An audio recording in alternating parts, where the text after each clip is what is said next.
Hello student, स्वागत है आपका अपने ही YouTube channel learn history with Rekha में। और आज का जो हमारा टॉपिक है वो है मुग़ल एम्पायर हुमायूं। आज का हमारा जो टॉपिक है वो है मुग़ल एम्पायर हुमायूं। और मुग़ल एम्पायर के जो हुमायूं था उसके बारे में हम लोग इस वीडियो में डिस्कस करेंगे। और उसके रूलिंग पीरियड को, उसके जो है कॉन्क्वेरेंस, उसके जीत को जानने की कोशिश करेंगे कि हुमायूं जो है उसका शासनकाल क्या था और किस तरीके से जो अपने शासन काल में जो है वो शासन किया था। देखिए यहाँ पे जो है हुमायूं का दो पीरियड है। आपका जो है 1534 टू जो आपका 1555 टू 56 है ना। हुमायूं जो है एक ऐसा शासक था जिसके बारे में कहा गया है कि ये जो है लड़खड़ाते लड़खड़ाते शासन किया और लड़खड़ाते लड़खड़ाते ही इसकी मृत्यु हो गई थी। तो आइए हम लोग देखते हैं कि आखिर जो इसके बारे में ये बातें जो कही गई हैं क्या वो रियल में सही है। तो स्टार्ट करते हैं हम लोग आज का अपना ये वीडियो। आज का हमारा जो टॉपिक है हुमायूं, आइए हमारे साथ देखिए। पहला जो है आपका सबसे पहले स्टार्टिंग में है हुमायूं के बारे में हम लोग देखेंगे उसका फर्स्ट पीरियड है ना। हुमायूं का जो है दो पीरियड में शासनकाल दिखाया गया है। तो उसके पहले शासनकाल को हम लोग देखेंगे जो है आपका 1530 टू 1540। देखिए क्या बोल रहा है। Babur was the success by his eldest son Nasiruddin Mohammad Humayun. Babur जो है अपना उत्तराधिकारी जो है अपने बड़े बेटे नसरुद्दीन मोहम्मद हुमायूं को बनाता है। लेकिन क्या बोल रहे हैं यहाँ पे कि एज पर Babur's while the another son of Babur, जिसमें से जो है कहा गया है कि मतलब बाबर के अनुसार जो है बाबर के और भी बेटे थे। और उसका नाम जो यहाँ दिया गया है, देखिए आपका क्या नाम है। तो कामरन, हिंदाल और अस्करी है ना। हुमायूं के अलावा जो है बाबर के जो है और भी जो है तीन बेटे थे, करमार, हिंदाल और अस्करी। मतलब कि समझ में आया यहाँ पे क्या स्टूडेंट कि बाबर के जो है चार बेटे थे, जिसमें से सबसे बड़ा बेटा जो है वो कौन था। तो सबसे बड़ा बेटा जो है वो हुमायूं था।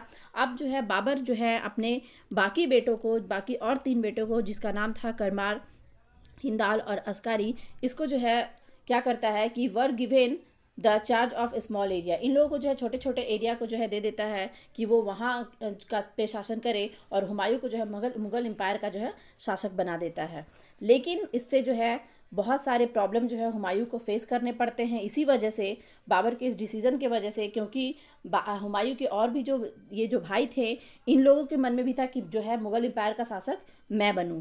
लेकिन बाबर जो है अपना उत्तराधिकारी जो है हुमायूं को बनाता है। और इस वजह से जो है ये जो है इसके भाई जो थे, इन दोनों में मतलब इन सभी भाइयों में जो है आपस में नहीं बनती है। तो देखिए आखिर जो है क्या प्रॉब्लम होता है हुमायूं को। देखिए क्या बोल रहा है कि Humayun was the eldest son of the Babur है ना। ये अभी हम लोगों ने पहले ही डिस्कस किया कि हुमायूं जो है अपने पिता का जो है बाबर का जो है सबसे बड़ा बेटा था। और ही सक्सेस हिज फादर इन 1530। उसके पिता जो है उसको जो है उत्तराधिकारी बनाते हैं 1530 में ही। और 1530 जो है वही ईयर है the year of Babur died, जिस साल जो है बाबर डेथ किया था। मतलब कि उसी साल जो है वो अपने बेटे को जो है मुगल एम्पायर का जो है शासक बना देता है। But he had to deal with the great difficulties which lay ahead. लेकिन जो है हुमायूं को शासक बनाने के बाद जो है बाबर हुमायूं को जो है बहुत सारे डिफिकल्टीज जो है वो फेस करने पड़ते हैं। He was facing challenge from all side. और वो जो है हर तरफ से जो है उसको चैलेंज जो है हर तरफ से जो है उसको प्रॉब्लम जो है वो फेस करना पड़ता है हुमायूं को। और वो सब सारे प्रॉब्लम क्या थे उसको जो है हम लोग अब पॉइंट वाइज देखेंगे। देखिए हमारा जो है क्या है the problems facing of Humayun. Humayun को जो है किस तरह के प्रॉब्लम जो है फेस करने पड़े थे उसको हम लोग अब डिस्कस करेंगे पॉइंट वाइज। जिसमें से हमारा सबसे पहला पॉइंट जो है वो देखिए क्या बोल रहा है। When Humayun ascended the throne he had to deal with the his brother who were creating difficulties for him. जब हुमायूं जो है शासक बनता है तो उस समय जो है उसके ब्रदर, उसके भाई जो है उसके लिए जो है बहुत सारे जो है डिफ़िकल्टीज़, मतलब बहुत सारे प्रॉब्लम जो है क्रिएट करने लगते हैं ताकि वो जो है अच्छे तरीके से शासन ना कर सके। और फिर जो है उसके बाद जो है मुगल एम्पायर का शासक हम बने। मतलब चार भाई थे और चारों भाइयों में जो है बनती नहीं थी। हुमायूं शासक बना, लेकिन वो जो भाई लोग थे उसके, वो सारे जो है हुमायूं के लिए जो प्रॉब्लम फेस करने लगे, प्रॉब्लम क्रिएट करने लगे। और उस प्रॉब्लम के वजह से जो है उन्हें ऐसा लगता था कि जो हम इसको ज़्यादा जो है प्रॉब्लम अगर क्रिएट करेंगे तो ये जो है लास्ट में जो है त्राहिमाम करके जो है लास्ट में जो है ये मुगल एम्पायर से जो है ये को जो छोड़ देगा। और उसके बाद जो है हम लोग शासक बनेंगे। तो ये जो है उसका एक पहला पॉइंट हो गया, पहला प्रॉब्लम हो गया हुमायूं का। अब दूसरा पॉइंट देखिए हमारा क्या है कि the Afghan chief had lost their territories of to Babur है ना। हम लोगों ने जो है पढ़ा था बाबर के युद्ध के बारे में, जिसमें से अफगान चीफ जो था वो भी अपने क्षेत्र को जो है बाबर के द्वारा जो है हार जाता है। और they wanted to win back there the territories taking the advantage of the political instability caused by the Babur death.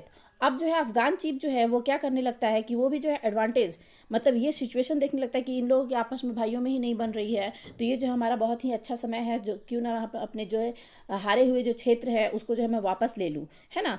क्योंकि हुमायूं के रीजन में जो है बहुत सारे जो है प्रॉब्लम हो रहे थे, और उस प्रॉब्लम का जो है एडवांटेज उठाने का कोशिश ये अफगान चीफ भी करने लगा, तो ये भी जो है वो हुमायूं के लिए एक प्रॉब्लम हो गया। अब देखिए इसका जो है तीसरा पॉइंट हम लोग देखेंगे कि क्या था। तीसरा पॉइंट देखिए क्या बोल रहा है यहाँ पे,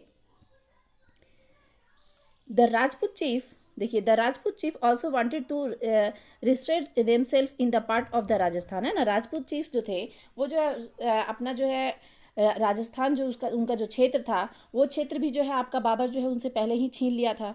तो यहाँ देखिए क्या बोल रहा है, moreover they wanted to wash off the blood of the dead of defeated at the hand of the Mughals in the battle of the Khanwa in 1527 में जो है आपका खानवा का जो युद्ध हुआ था उसमें जो राणा सागा जब हार गया था, तो ये जो उन लोग राजपूतों के ऊपर जो धब्बा लगा था, इस धब्बे को जो है वो जो है साफ करना चाहते थे। किस तरीके से कि मैं जो अपना जो जीता हुआ जो क्षेत्र था, जो हारा हुआ जो क्षेत्र था उसको मैं जो है जीत लेता हूँ, उससे जो मैं वापस ले लेता हूँ, तो इससे जो हमारे ऊपर जो दाग लगा है वो दाग जो है वो धुल जाएगा। तो ये भी जो है मतलब एक तरफ से जो उसका भाई प्रॉब्लम क्रिएट कर रहा है, दूसरा अफगान चीफ प्रॉब्लम कर रहा है, तीसरा जो है राजपूत प्रॉब्लम करने लगे, तो ये जो है हुमायूं के लिए जो बहुत सारे प्रॉब्लम क्रिएट होने लगे। अब देखिए हमारा जो है फोर्थ पॉइंट क्या कह रहा है। अब उसी समय पे Bahadur Shah the ruler of the Gujarat was another challenge of the Humayun, he wanted to capture the throne of Delhi, है ना। देखिए अब उसी समय पे जब सभी तरफ से प्रॉब्लम है, तो उसी तरफ दूसरा प्रॉब्लम भी और क्रिएट क्या हो रहा है कि बहादुर शाह जो गुजरात का रूलर था, अब ये क्या जो है हुमायूं के लिए एक दूसरा चैलेंज जो है ये क्रिएट कर रहा है, और वो क्या है, तो बहादुर शाह जो है हुमायूं को हरा करके जो है क्या चाहता था कि दिल्ली के थ्रोन पे जो है कब्जा करना चाहता था। तो अब ये जो है एक प्रॉब्लम हो गया, मतलब ये अभी तक हम लोग ने क्या देखा कि हुमायूं को जो है सारे तरफ से जो प्रॉब्लम फेस होने लगे। अब ये तो दूसरे के प्रॉब्लम थे, लेकिन इसमें से एक जो हम लोगों ने देखा कि उसके भाई जो है वो प्रॉब्लम जो है क्रिएट कर रहे थे। प्लस उसके अलावा देखिए हमारा जो लास्ट पॉइंट है ये क्या कहता है, ये देखिए यहाँ पे क्या कह रहा है कि द मुगल आर्मी, है ना, द मुगल आर्मी जो है, the Mughal army comprise soldiers to the belonging to the various nationality, है ना। मुगल की जो आर्मी थी, मुगल की जो सेना थी, वो जो है बहुत सारे नेशनलिटी से जो बिलोंग करते थे। क्योंकि जो है देखिए क्या बोल रहा है, मेनली द तुर्क मुगल्स एंड उज़्बेक, मतलब कि उस आर्मी में, मुगल की आर्मी में जो है तुर्क के लोग थे। मुगल यहाँ पे जो है किसे कहा गया है, इंडियन को, है ना। मतलब इंडिया में जो मुगल साम्राज्य की जब स्थापना की गई थी, तो जो लोग जो है इस्लाम धर्म को जो कबूल किए, वो जो सेनाएं जो बनी, मतलब मुगल एम्पायर जो है बिलोंग कर, मतलब कि जो लोग इंडिया में से जो थे और वो जो है मुगल एम्पायर में आर्मी में बने वो, और प्लस जो है आपका उज़्बेक, ये मतलब तीन रीजन के, तीन नेशनल कह सकते हो, तीन राष्ट्र के जो है लोग थे, और इनके बीच जो है नेशनलिटी की जो है यूनिटी की कमी थी, नेशनलिटी की नहीं यूनिटी की कमी थी। और इससे देखिए क्या हो रहा है कि due to the lack of the common nationality, है ना, कॉमन नेशनलिटी नहीं था, मतलब सभी जो है एक ही नेशन के नहीं थे, और इस वजह से जो है उनके उसके आर्मी में जो है यूनिटी की कमी हो गई थी। अब देखिए क्या बोल रहा है, Humayun found it hard to maintain unity in the army, और इसी की वजह से जो है हुमायूं जो है उसके लिए जो बहुत ही जो है ये बड़ा जो है प्रॉब्लम था कि वो जो है अपने आर्मी के यूनिटी को जो है बरकरार रख सके, बनाए रख सके। तो मतलब हर तरीके से जो प्रॉब्लम हो रहा है, मतलब कि उसका भाई उसको प्रॉब्लम क्रिएट कर रहा है, राजपूत जो है, अफगान है, बहादुर शाह जफर, यहाँ तक कि उसकी आर्मी जिसके बल पे जो है वो फाइट करता, वो भी उसमें भी जो है यूनिटी की कमी है। तो ये सब सारे जो हैं हुमायूं के शासन काल के दौरान जो है, जब वो शासक बना था, तो वो सब सारे जो है प्रॉब्लम उसे फेस करने पड़े थे। लेकिन इसके अलावा जो है देखिए अब इसके बाद इतना प्रॉब्लम तो वो फेस किया, लेकिन उसके बाद जो है अब क्या हुआ, तो देखिए नेक्स्ट क्या है। देखिए इतने प्रॉब्लम फेस करने के बावजूद हुमायूं जो है फिर भी जो है जीत हासिल किया, मतलब कि फिर भी जो है वो विजय अभियान चलाया, और उस दौरान जो है उसे जीत हासिल हुई। वो देखिए वो उसकी कौन कौन सी जीत थी उसको हम लोग अब देखेंगे। देखिए क्या बोल रहे हैं, Humayun won the first battle against the Sher Shah Suri in 1532 and capture the fort of the Chunar. देखिए क्या बोल रहा है कि हुमायूं जो अपना फर्स्ट बैटल जो है वो शेर शाह सूरी के अगेंस्ट फाइट करता है, और उसमें जो है वो जीत जाता है, और जीत करके जो है वो चौनार फोर्ट जो था उसको जो है कैप्चर कर लेता है। हुमायूं जो शेर शाह सूरी के साथ जो है पहला बैटल कब करता है, तो 1532 में। अब देखिए क्या बोल रहा है, in the same year he defeated Bahadur Shah and captured Gujarat and Malwa. देखिए अभी हम लोगों ने देखा कि बहादुर शाह जो है, जो गुजरात का रूलर था, वो क्या चाहता था कि हुमायूं को हरा करके दिल्ली के थ्रोन पे वो बैठ जाए। लेकिन हुमायूं क्या करता है कि बहादुर शाह को हरा करके जो है और गुजरात और मालवा को जीत लेता है। तो ये जो है उसका एक प्रॉब्लम जो है सॉल्व हुआ। लेकिन देखिए यहाँ पे क्या बोल रहा है कि वो शेर शाह सूरी को हरा दिया, बहादुर शाह को जो है हरा करके उसको जीत लिया, गुजरात और मालवा को, चौनार का फोर्ट पे अपना अधिकार कर लिया। लेकिन यहाँ देखिए उस फिर आखिर क्या प्रॉब्लम हुआ। तो however before Humayun could sit back and enjoy Victoria. अब जो इतना जीतने के बाद जो हुमायूं क्या करता है कि बैक हो जाता है, मतलब दिल्ली जो है वापस चला जाता है और वहाँ पर जा करके जो है अपने विक्टोरिया, अपनी जीत को जो है एंजॉय करने लगता है। मतलब अब सोचता है कि मैं जो है अब पावरफुल हो गया हूँ। अब ठीक देखिए उसी समय क्या हो रहा है कि Sher Shah Suri strengthened his army and defeated Humayun at Chausa in 1539 and at Kannauj in the 1540। देखिए अब क्या है कि हुमायूं जो है जीतने के बाद जब वापस चला गया और जाकर के अपने विक्टोरिया, अपनी जीत को एंजॉय करने लगा, लेकिन शेर शाह सूरी जो था ये जो है शांति से नहीं बैठा। ये जो है अपने आर्मी को जो है मजबूत करने लगा, स्ट्रांग बनाने लगा और पूरे तरीके से स्ट्रांग करके ये क्या करता है कि हुमायूं पे जो है फिर से जो है अटैक करता है। और वो जो है अटैक जो था वो आपका कब हुआ, तो 1539 में, जिसे बैटल ऑफ चौसा कहा जाता है। कि बैटल ऑफ चौसा जो है वो किसके किसके बीच फाइट हुआ था, तो हुमायूं और शेर शाह सूरी के बीच में। ये जो है देखिए 1539 में ये बैटल ऑफ चौसा हुआ था और इसमें जो है हुमायूं हार जाता है और फाइनली जो है ये अपनी जान बचाते हुए गंगा नदी को पार करता है। और गंगा नदी को पार करने समय ही जो है उसे जो है एक नाविक जो है पार कराता है और उस नाविक का नाम जो है निज़ाम था, जिसे जो है हुमायूं की हेल्प करने के लिए जो है हुमायूं उसको जो है एक दिन का जो है शासक बनाता है मुग़ल एम्पायर का। और अपने शासनकाल के दौरान में, एक दिन के शासनकाल के दौरान में जो है आपका निज़ाम खां जो है चमड़े का सिक्का जो है वो इशू करता है। तो आगे देखिए अब जो है फिर क्या हुआ, तो यहाँ 1539 में जो बैटल ऑफ चौसा जो हुआ उसमें जो है हुमायूं किसी तरीके से जो है जान बचा के भाग गया। लेकिन शेर शाह सूरी जो है फिर भी जो है वो शांत नहीं हुआ। वो फिर जो है 1540 में जो है क्या करता है, फिर अटैक करता है और अटैक करके जो है फाइनली जो हुमायूं को जो है इतना विवश कर देता है कि वो इंडिया छोड़ करके चला जाए। उसका किंगडम जो है वो उस पर शेर शाह सूरी का अधिकार हो जाता है। देखिए एंड कन्नौज इन 1540 कन्नौज जो है, कन्नौज का जो है बैटल ऑफ कन्नौज जो होता है 1540 में, इसमें जो हुमायूं हार जाता है। देखिए क्या बोल रहा है, the seized Humayun out of his own kingdom, है ना। आपका क्या बोल रहा है कि the cast Humayun out of his own kingdom. Humayun को जो है फाइनली जो है भागने पे विवश कर देता है, उसके खुद के जो है साम्राज्य से, मुगल एम्पायर से भागने पे विवश कर देता है। आप देखिए क्या बोल रहा है कि forcing him to flee to the Persia, है ना। उसको जो है फाइनली जो है मजबूर कर देता है कि वो जो है भागे और भाग करके जो है वो कहाँ चला जाता है, पार्सिया भागता है, नौ ईरान, है ना। अब देखिए नेक्स्ट क्या बोल रहा है कि जब हुमायूं आखिर वहाँ भाग गया तो उसी समय जो है आपका स्टूडेंट, आपका जो है सूर डायनेस्टीज जो है मुगल एम्पायर के जगह पे जो है दिल्ली में जो है इस्टेब्लिश्ड होता है। और उसका फाउंडर जो है आपका ये शेर शाह सूरी होता है। और शेर शाह सूरी मतलब सूर डायनेस्टीज जो है 15 ईयर्स जो है ये दिल्ली पे जो है राज्य करता है। आप जैसे देखिए कि 1530 से लेकर के हम लोग 1540 तक का जो है देख लिए कि हुमायूं का जो है क्या कंडीशन रहा, किस तरीके से जो है वो शासन किया। और 1540 में फाइनली हुमायूं को जो है अपना एम्पायर, यहाँ तक कि अपना देश भी उसको छोड़ करके भागना पड़ता है। अब जब वो भाग जाता है तो देखिए क्या होता है, कैसे क्या हुआ। देखिए Humayun spend the next 15 year in the exile, है ना। हुमायूं जो है वो एक भगोड़े की तरह जो है 15 ईयर तक जो है वो रहा और इधर उधर जो है वो भटकता रहा। During this period the Suri सल्तनत रीजेंट, है ना। क्या बोल रहा है कि और इसी पीरियड में जो है जब 15 ईयर जो है हुमायूं जो है भागता रहा तो उस पीरियड में जो है दिल्ली में जो है आपका जो है सूर सल्तनत जो है वो इस्टेब्लिश्ड होता है। अब नेक्स्ट देखिए हमारा आगे क्या है, तो देखिए ये जो है स्टूडेंट हुमायूं जो है उतना अधिक जो है अपना विजय अभियान नहीं कर पाता है, अपने एम्पायर को जो उतना एक्सटेंड नहीं कर पाता है। तो ये जो है आपका जो है ये बाबर के द्वारा ही जीता गया जो है क्षेत्र है।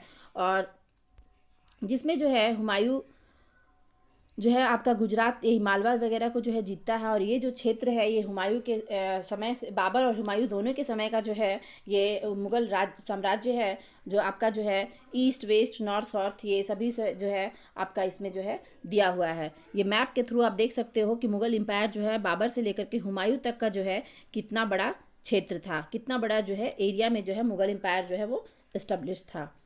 नेक्स्ट देखिए हमारा क्या है, हुमायूं का जो अब नेक्स्ट रीजन जो है आपका नेक्स्ट जो है शासनकाल जो है वो स्टार्ट होता है।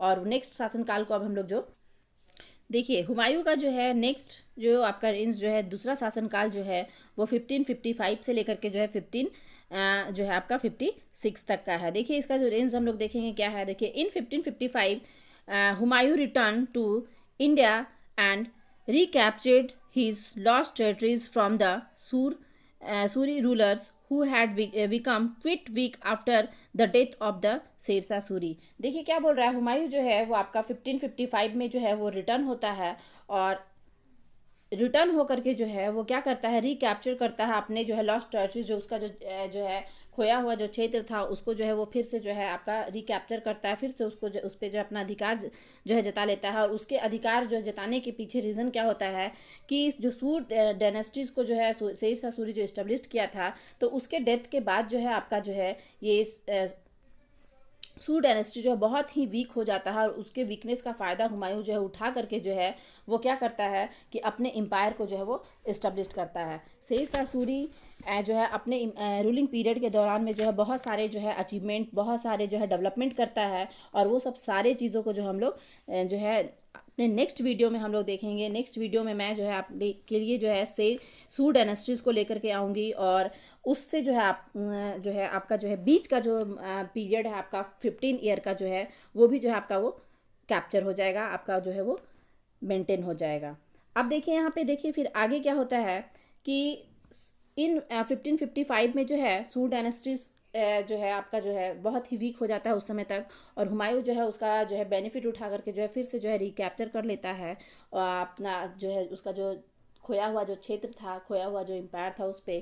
और फिर क्या करता है कि ही री established Mughal rule in India, है ना, फिर से जो है वो री इस्टेब्लिश मतलब कि पुनः स्थापित करता है मुगल रूल को इंडिया में। और उसके बाद क्या बोलता है, लेकिन वो शासन फिर से जो है मुगल एम्पायर को री इस्टेब्लिश तो कर दिया, कब 1556 में, है ना, 1556 में जो है वो री इस्टेब्लिश तो करता है, लेकिन जो है वो लंबे समय तक शासन नहीं कर पाता है। देखिए यहाँ पे क्या बोल रहा है कि हुमायूं जो है 1556 में जुलाई के टाइम में, है ना, जुलाई के टाइम में जो है वो आपका जो है जुलाई के टाइम में जो है वो 1555 में जो है रीस्टेब्लिश करता है। और आगे देखिए यहाँ पे है कि however he could not enjoy his victorias this time, either as the fell from his library in the Shah Mahal in the Delhi's Purana Killa and died a few days later। देखिए क्या बोल रहा है कि हालांकि जो है वो अपने विक्टोरिया, अपने जीत को जो है वो एंजॉय नहीं कर पाता है, मतलब कि फिर से जो मुगल एम्पायर को जो वो इस्टेब्लिश किया, तो फिर से जो है वो शासन जो है उसे करने का जब मौका मिला तो वो जो है शासन नहीं कर पाता है। शासन नहीं कर पाता है, उसके पीछे रीज़न क्या होता है कि एक दिन जो है हुमायूं जो है अपनी लाइब्रेरी में जो है था, और लाइब्रेरी से की सीढ़ियों से जब वो नीचे उतर रहा था तो वहीं पे जो है उसका जो है पैर फिसल जाता है और जो है वो गिर जाता है, और उसके जो है कुछ दिनों के बाद जो है उसका डेथ हो जाता है। तो यही चीज़ यहाँ पे कहा गया है कि जो है हुमायूं जो है अपने जीत को जो है वो इंजॉय नहीं कर पाता है, क्योंकि जो है वो अपने लाइब्रेरी से जो है वो फिसल जाता है, और जिस लाइब्रेरी से गिरता है उसका लाइब्रेरी यहाँ देखिए क्या दिया गया है, शेर मंडल इन द दिल्ली पुराना किला, है ना, पुराना किला में जो दिल्ली में जो है आपका जो लाइब्रेरी था उस लाइब्रेरी से जो है वो सीढ़ियों से गिर जाता है, और गिरने के बाद जो है कुछ दिनों के बाद जो उसका डेथ हो जाता है। और he was success by his son Akbar, है ना। और जो है उसके बाद जो है उसका जैसे कि जब वो गिर जाता है और कुछ समय के बाद जब वो मतलब कि जब उसकी डेथ हो जाती है तो उससे पहले ही जो है अपना सक्सेसर, जो अपना उत्तराधिकारी जो है उसने जो है अकबर को बना दिया था। लेकिन अकबर जब जो है शासन बना था तो वो जो बहुत ही जो है छोटा था, है ना। हुमायूं का जब डेथ हुआ था तो उस समय अकबर जो है बहुत ही छोटा था, और लेकिन फिर भी जो है अकबर को ही जो है हुमायूं का जो है उत्तराधिकारी बनाया गया था।